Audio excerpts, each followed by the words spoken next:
Smaller parties in Botswana argue that state resources are being used during pre-election season. Batswana people go to the polls in less than 2 months. Opposition parties allege that state entities, including the Revenue Services and Intelligence Directorate, are being used to target and weaken the opposition. One of the continent's most stable democracies is on the cusp of elections, but rivalries are fierce. Opposition parties dented the ruling BDP's traditional stronghold in 2014, but say they are hamstrung due to state resources being used against them.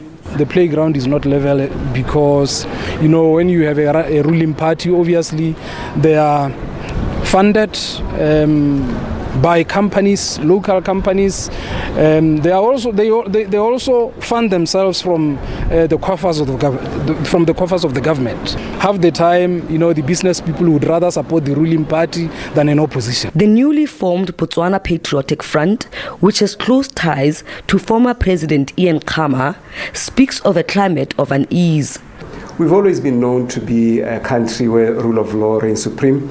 But with the new regime, anything goes.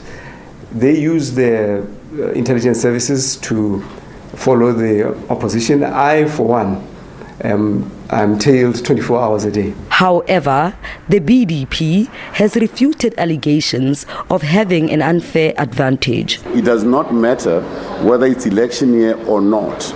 The law has to take its course.